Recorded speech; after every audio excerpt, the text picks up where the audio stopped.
नमस्कार, your money में आपका स्वागत है। आपके साथ मैं हूं स्वाति। रात दिन आप दिल और दिमाग लगाकर काम करते हैं और खूब पैसे कमाते हैं, लेकिन जब हम उस कमाए हुए पैसे को सेव या इन्वेस्ट करने की सोचते हैं तो म्यूचुअल फंड और इंश्योरेंस में इतने सारे ऑप्शन देखकर दिमाग काम करना बंद कर देता है। दोस्त, रिलेटिव्स या फिर एजेंट, किसकी बात पर भरोसा करे ये समझ में नहीं आता। यही लगता है कि कोई तो सही गाइड करे।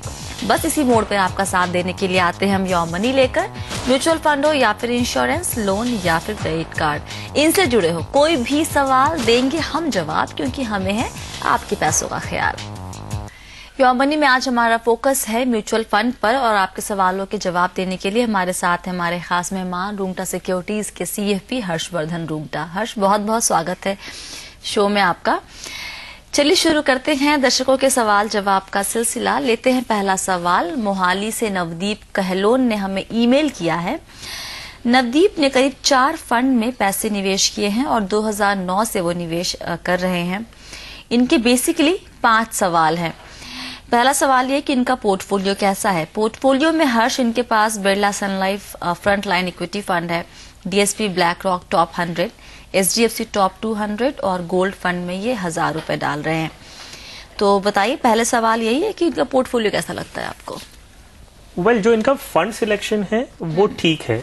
सिर्फ ये है कि जो इन्होंने 4 फंड में जो अपना SIP डिवाइड किया है वो मोर और लेस वो एक ही कॉन्सेप्ट या थीम के हैं। अच्छा। ये by and large cap funds हैं, but nevertheless nothing to worry, ये इनमें कंटिन्यू कर सकते हैं इन्वेस्टमेंट करना।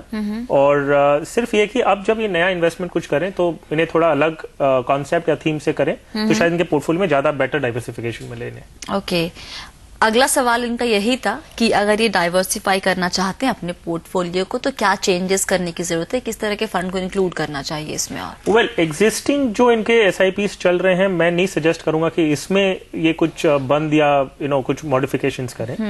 अगर इन्हें कोई नया इन्वेस्टमेंट करना है तो ये शायद एक मिड टू स्मॉल कैप जो IDFC प्रीमियर इक्विटी फंड है वो अगर ये अपने पोर्टफोलियो में इंक्लूड करते हैं तो इन्हें एक लार्ज, मिड और स्मॉल कैप का एक डाइवर्सिफिकेशन उस प्रकार से हो जाएगा जहां पे प्रिडोमिनेंटली पैसे लार्ज कैप में जा रहे हैं और नया जो इन्वेस्टमेंट होगा वो मिड कैप और स्मॉल कैप में जाएगा। आपने कहा कि इनकी जो पोर्टफोलियो में फिलहाल थोड़ी सी डुप्लीकेशन देखने को मिल रही है, तो अगर हम किसी एक फंड को हटा के इस वक्त भी और कोई मिड कैप फंड ऐड करना चाहे तो वो सही आइडिया नहीं रहेगा?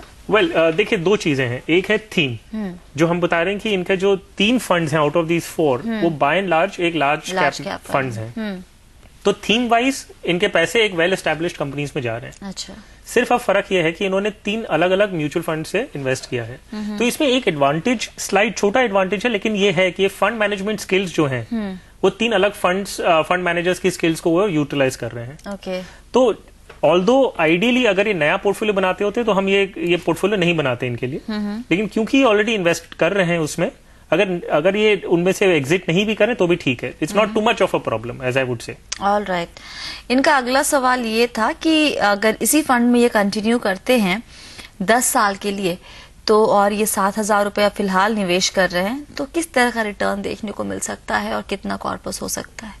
परसेंटेज वाइज अगर आप देखें तो इक्विटी, अगर ये 10 इयर्स का पीरियड देखते हैं तो 15% CAGR आप एक रीजनेबली एक्सपेक्ट कर सकते हैं। okay. और अगर इक्विटी में इतना रिटर्न आपको नहीं मिलता है तो शायद आप you not taking the right risk. तो 15% एक एस्टिमेट करके अगर वो चल रहे हैं तो इनके लिए ये कॉर्पस जो बनेगा वो 15% के हिसाब से CAGR से हम कंपाउंड कर सकते हैं। Okay, all right. और अगर 2020 तक इन्हें 1 करोड़ का कॉर्पस चाहिए तो इन्हें फिलहाल जो 9000 निवेश कर रहे हैं उसमें और कितना ऐड करना पड़ेगा? अगर इन्हें 2020 तक अगर 1 करोड़ चाहिए, यही 15% से हम देखते हैं तो इन्हें करीबन हर महीने का 35,000 रुपया इन्वेस्ट करना होगा। ओके। तब जाके ये 1 करोड़ का कॉर्पस आफ्टर 10 इयर्स बनेगा। All right. और आपने कोई नया फंड इनको और सलाह देने, मतलब मिड कैप फंड में कोई पर्टिकुलर चॉइस आपकी? जैसे मैंने कहा IDFC प्रीमियर इक्विटी फंड में अगर ये नया जो 2000 रुपया करना चाहते हैं वो अगर IDFC प्रीमियर इक्विटी फंड में करें तो इनके लिए ज्यादा बेहतर होगा। All right. तो नवदीप, आपके 5 सवाल के जवाब ये है कि फिलहाल आपका पोर्टफोलियो ठीक है, इसमें ज्यादा बदलाव करने की जरूरत नहीं है। नया फंड जो ऐड करेंगे एक मिड कैप फंड लीजिए, IDFC premier equity plan A, और रिटर्न आप 10 से 15, अगर हम एक थोड़े से कम नीचे पर आके सोचे तो 10 से 15 के ब्रैकेट में ही रिटर्न मिल सकता है। वेल बॉन्ड आई वुड से अगर आप 12 to 15 भी सोचें तो बुरा नहीं है। ऑलराइट, तो 12 से 15 तक का आपको 15% तक का रिटर्न मिल सकता है। और फिलहाल जो आप 9,000 रुपए निवेश कर रहे हैं, अगर हम मान के चले कि आपको उस पर 15% तक का रिटर्न मिलेगा, तो आप उम्मीद कर सकते हैं कि 2020 तक आपके पास 25 लाख रुपए के आसपास का कॉर्पस जमा हो जाएगा। लेकिन 1 करोड़ का कॉर्पस पाने के लिए आपको 2020 तक आपको 35,000 रुपए निवेश करने होंगे। चलिए लेते हैं अगला सवाल। मुंबई से समीर सिंह हमारे साथ फोन लाइन पर हैं। समीर, क्या जानना चाहते हैं आप? जी मैडम, मेरी एज अभी 35 है और मेरा object only wealth creation in 15 to 20 years down the line. अच्छा। और मेरे पोर्टफोलियो में राइट नाउ अभी मैं करीब पिछले 4-5 सालों से 17,000 पर मंथ की SIPs है मेरी। पोर्टफोलियो इस तरह से है: HDFC core and satellite 2000, ICICI prudential infrastructure 2000, SBI Magnum sector funds 2000 and HDFC top 200 में 6,000 पर मंथ अप्रोक्सीमेटली। अच्छा। एंड आगे के लिए मैं मतलब 10,000 रुपीज का और SIP करना चाहता हूँ, बट 15 to 18 years में अप्रोक्सीमेटली 1.5 करोड़ का मेरे को कॉर्पस चाहिए। तो उसके लिए पहला क्वेश्चन है कि मेरा पोर्टफोलियो उस पर आप अपनी राय दीजिए एंड किससे एग्जिट करें, और जो एडिशनल में अगर SIP करना चाहता हूँ तो उसके लिए मैं किस किस फंड्स में और इन्वेस्ट कर सकता हूँ। ऑलराइट समीर, आप हमारे साथ बने रहिए, एक एक करके सवाल लेते हैं आपके। पहले इनके पोर्टफोलियो पे नजर डालिए। इन्होंने SIP भी की हुई है और लमसम इन्वेस्टमेंट भी है इनका। कैसा लग रहा है पोर्टफोलियो देखने में आपको, हर्ष?